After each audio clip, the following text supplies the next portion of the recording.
नए राजा और उनके राज्य। 7वीं शताब्दी के बाद कई राजवंशों का उदय हुआ। मानचित्र में उपमहाद्वीप के विभिन्न हिस्सों में 7वीं से 12वीं शताब्दी के बीच शासन करने वाले प्रमुख राजवंशों को दिखलाया गया है। नए राजवंशों का उदय। 7वीं सदी आते आते उपमहाद्वीप के विभिन्न भागों में बड़े भूस्वामी और योद्धा सरदार अस्तित्व में आ चुके थे। राजा लोग प्राय उन्हें अपने मातहत या सामंत के रूप में मान्यता देते थे। उनसे उम्मीद की जाती थी कि वे राजा या स्वामी के लिए उपहार लाएं, उनके दरबार में हाजिरी लगाएं और उन्हें सैन्य सहायता प्रदान करें। अधिक सत्ता और संपदा हासिल करने पर सामंत अपने आप को महासामंत, महामंडलेश्वर, पूरे मंडल का महान स्वामी इत्यादि घोषित कर देते थे।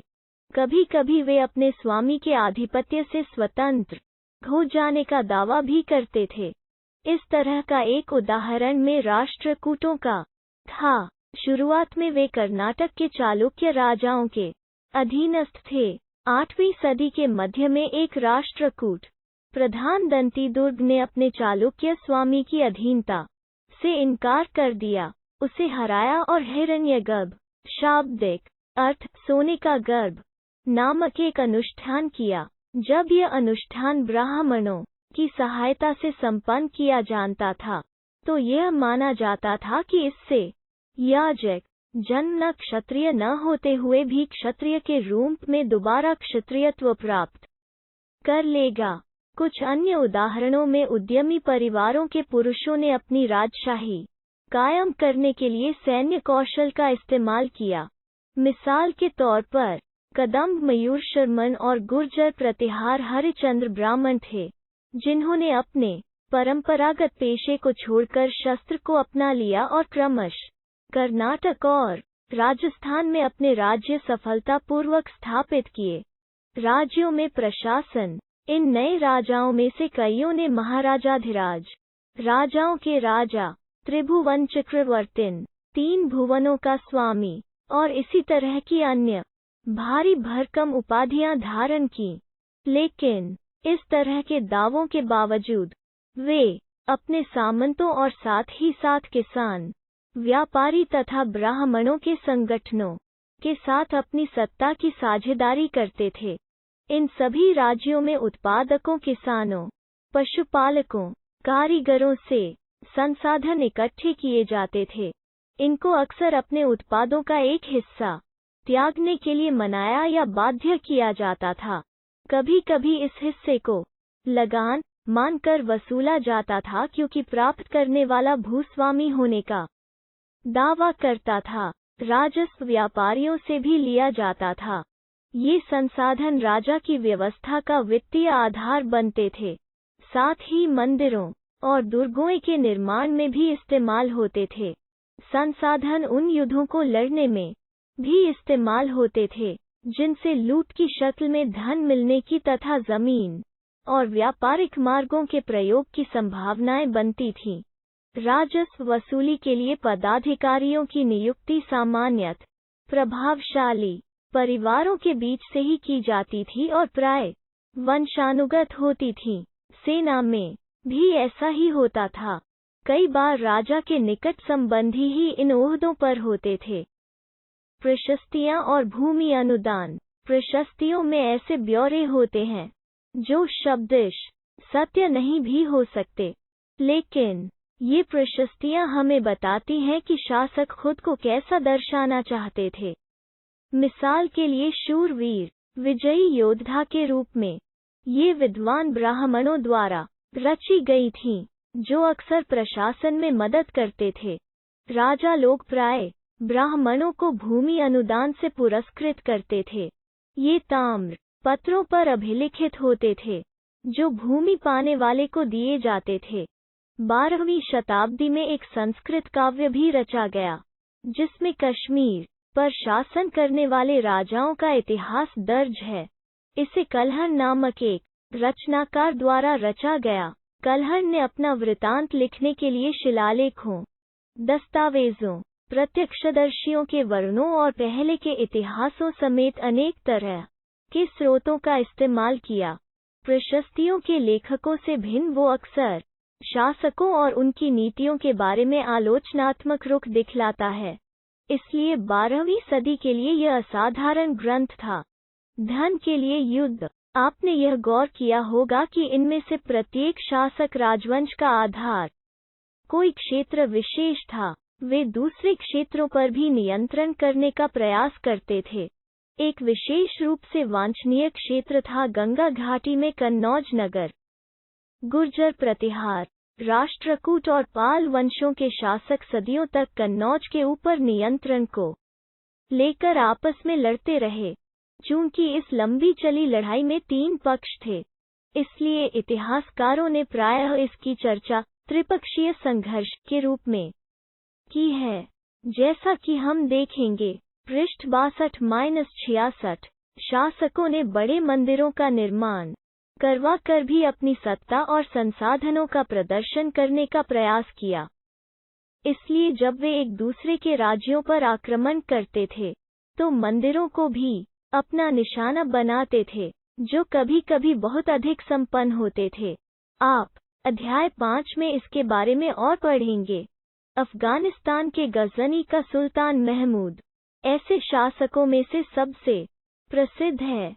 उसने 997 से 1030 तक शासन किया और अपने नियंत्रण का विस्तार मध्य एशिया के भागों, ईरान और उपमहाद्वीप के उत्तर पश्चिमी हिस्से तक किया। वो लगभग हर साल उपमहाद्वीप पर हमला करता था।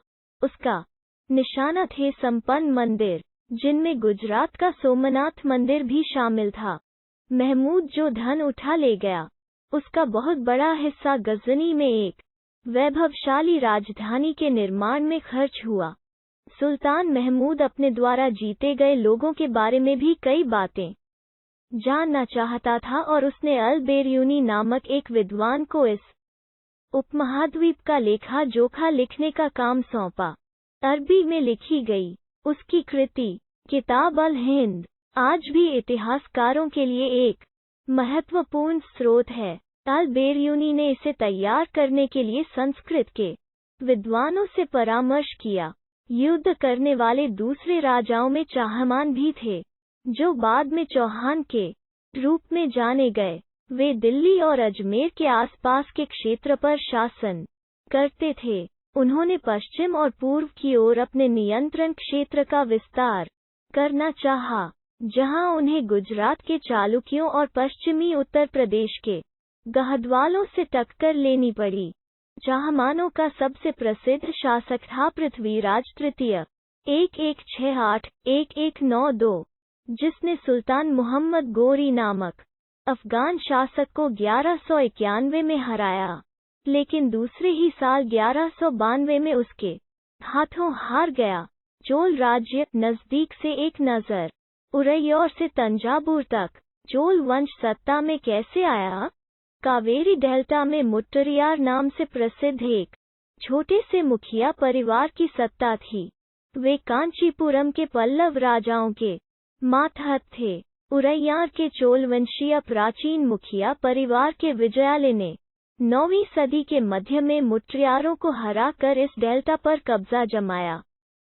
उसने वहां तंजावुर शहर और निशुम्भसूदिनी देवी का मंदिर बनवाया। विजयालय के उत्तराधिकारियों ने पड़ोसी इलाकों को जीता और उसका राज्य अपने क्षेत्रफल तथा शक्ति दोनों रूपों में बढ़ता गया। दक्षिण और उत्तर के पांडन और पल्लव के इलाके इस राज्य का हिस्सा बना लिए गए। राजराज प्रथम, जो सबसे शक्तिशाली चोल शासक माना जाता है, 985 में राजा बना और उसी ने इनमें से ज्यादातर क्षेत्रों पर अपने नियंत्रण का विस्तार किया। उसने साम्राज्य के प्रशासन का भी पुनर्गठन किया। राजराज के पुत्र राजेंद्र प्रथम ने उसकी नीतियों को जारी रखा और उसने गंगा घाटी, श्रीलंका तथा दक्षिण पूर्व एशिया के देशों पर हमला भी किया। इन अभियानों के लिए उसने एक जल सेना भी बनाई। भव्य मंदिर और कांस्य मूर्तिकला। राजराज और राजेंद्र प्रथम द्वारा बनवाए गए तंजावुर और गंगईकोंडचोलपुरम के बड़े मंदिर स्थापत्य और मूर्तिकला की दृष्टि से एक चमत्कार हैं। चोल मंदिर अक्सर अपने आसपास विकसित होने वाली बस्तियों के केंद्र बन गए। ये शिल्प उत्पादन के केंद्र थे। ये मंदिर शासकों और अन्य लोगों द्वारा दी गई भूमि से भी संपन्न हो गए थे। इस भूमि की उपज उन सारे विशेषज्ञों का निर्वाह करने में खर्च होती थी जो मंदिर के आसपास रहते और उसके लिए काम करते थे। पुरोहित, मालाकार, बावर्ची, मेहतर, संगीतकार, नर्तक इत्यादि। दूसरे शब्दों में, मंदिर सिर्फ पूजा आराधना के स्थान नहीं थे, वे आर्थिक, सामाजिक और सांस्कृतिक जीवन के केंद्र भी थे। मंदिर के साथ जुड़े हुए शिल्पों में सबसे विशिष्ट था कांस्य प्रतिमाएं बनाने का काम। चोल कांस्य प्रतिमाएं संसार की सबसे उत्कृष्ट कांस्य प्रतिमाओं में गिनी जाती हैं।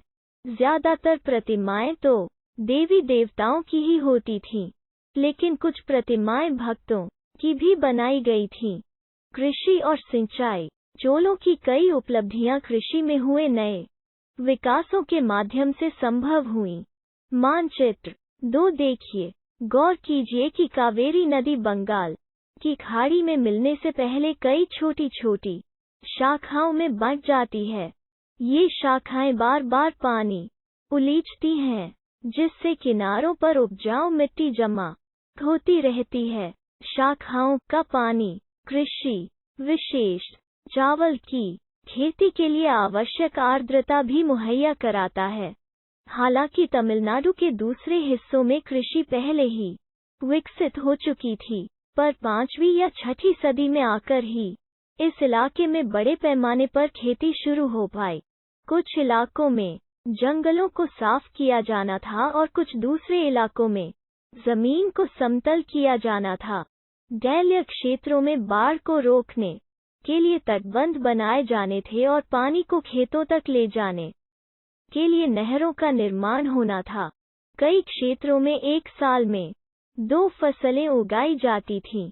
कई जगहों पर फसलों की सिंचाई कृत्रिम रूप से करना जरूरी था। सिंचाई के लिए कई पद्धतियां अपनाई जाती थीं। कुछ इलाकों में कुएं खोदे गए, कुछ अन्य जगहों में बारिश के पानी को इकट्ठा करने के लिए विशाल सरोवर बनाए गए। स्मरण रहे कि सिंचाई के काम में योजना की जरूरत होती है, जैसे श्रम और संसाधनों को व्यवस्थित करना, इन कामों की देखरेख करना और यह तय करना कि पानी का बंटवारा कैसे किया जाए। ज्यादातर नए शासकों, साथ ही साथ गांवों में रहने वाले लोगों ने इन गतिविधियों में सक्रिय रूप से दिलचस्पी दिखलाई। साम्राज्य का प्रशासन किस प्रकार संगठित था? किसानों की बस्तियां, जो ऊर कहलाती थीं, सिंचित खेती के साथ बहुत समृद्ध हो गई थीं। इस तरह के गांवों के समूह को नाडु कहा जाता था। ग्राम और नाडु न्याय करने और कर वसूलने जैसे कई प्रशासकीय कार्य करते थे। वेलाल जाति के धनी किसानों को केंद्रीय चोल सरकार की देखरेख में नाडु के कामकाज में अच्छा खासा नियंत्रण हासिल था।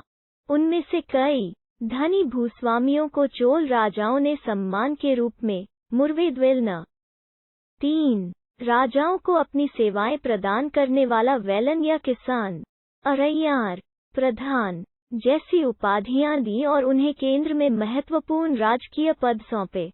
हमने देखा है कि ब्राह्मणों को समय समय पर भूमि अनुदान या ब्रह्मदेय प्राप्त हुआ। परिणाम स्वरूप कावेरी घाटी और दक्षिण भारत के दूसरे हिस्सों में ढेरों ब्राह्मण बस्तियां अस्तित्व में आईं। प्रत्येक ब्रह्मदेय की देखरेख प्रमुख ब्राह्मण भूस्वामियों की एक सभा द्वारा की जाती थी। ये सभाएं बहुत कुशलतापूर्वक काम करती थीं। इनके निर्णय शिलालेखों में प्राय मंदिरों की पत्थर की दीवारों पर ब्यौरेवार दर्ज किए जाते थे। नगरम के नाम से ज्ञात व्यापारियों के संघ भी अक्सर शहरों में प्रशासनिक कार्य संपादित करते थे। तमिलनाडु के चिंगपुट जिले के उत्तर मेरूर से प्राप्त अभिलेखों में इस बात का सविस्तार वर्णन है कि ब्राह्मणों की सभा का संगठन कैसा था। सिंचाई के कामकाज, बाग बगीचों, मंदिरों इत्यादि की देखरेख के लिए सभा में विभिन्न समितियां होती थीं। इनमें सदस्यता के लिए जो लोग योग्य होते थे उनके नाम तालपत्र के छोटे टिकटों पर लिखे जाते थे और मिट्टी के बर्तन में रख दिए जाते थे और किसी छोटे लड़के को हर समिति के लिए एक के बाद एक टिकट निकालने के लिए कहा जाता था।